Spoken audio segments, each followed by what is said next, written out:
മുട്ടുവേദനയുള്ള ആൾക്കാരുടെ അടുത്ത് പറയാനുള്ളത് ഇതേമാതിരിയുള്ള ചികിത്സ ഉണ്ടെങ്കിൽ അതായിരിക്കും നല്ലത് എന്നാണ്. എന്ന് വെച്ചാൽ വെറുതെ പോയി ആശുപത്രിയിൽ പോയി കിടന്ന് വേദന അനുഭവിക്കേണ്ട കാര്യമില്ല. ഇത് യാതൊരു വേദനയില്ലല്ലോ.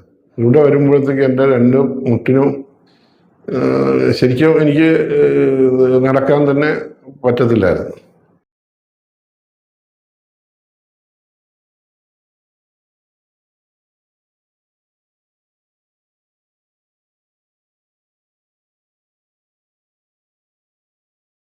നേരത്തെ ആയിരുന്നെങ്കിൽ എനിക്ക് പിടിച്ചോണ്ട് വേണമായിരുന്നു എണീക്കാനായിട്ട്. ഇപ്പം ഈ കൈ കെട്ടി എണീക്കാം. നേരത്തെ ആണല്ലോ ഞാൻ ഇതേമാതിരി എണീക്കണമെങ്കിൽ എവിടെയെങ്കിലും ഒരു സപ്പോർട്ട് ചെയ്യണമായിരുന്നു.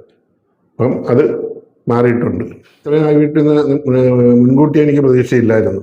ഇത് കഴിഞ്ഞപ്പോഴും എനിക്ക് ഒരു 80% സന്തോഷമാണ്.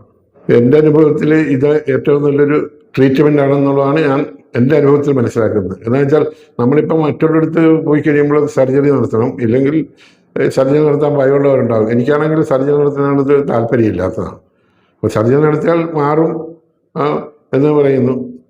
മാറും. എൻ്റെ വൈഫിന് ഈ 2 മുട്ടും സർജറി നടത്തി മാറ്റിവെച്ചതാണ്.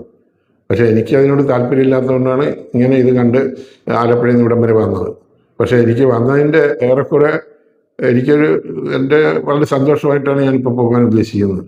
മുട്ടുവേദനയുള്ള ആൾക്കാരുടെ അടുത്ത് പറയാനുള്ളത് ഇതേമാതിരിയുള്ള ചികിത്സ ഉണ്ടെങ്കിൽ അതായിരിക്കും നല്ലത് എന്നാണ്. എന്ന് വെച്ചാൽ വെറുതെ പോയി ആശുപത്രിയിൽ പോയി കിടന്ന് വേദന അനുഭവിക്കേണ്ട കാര്യമില്ല. ഇത് യാതൊരു വേദനയില്ലല്ലോ. യാതൊരുവിധ വേദന അനുഭവിക്കേണ്ടി വരുന്നില്ല. ഭയവും വേണ്ടല്ലോ.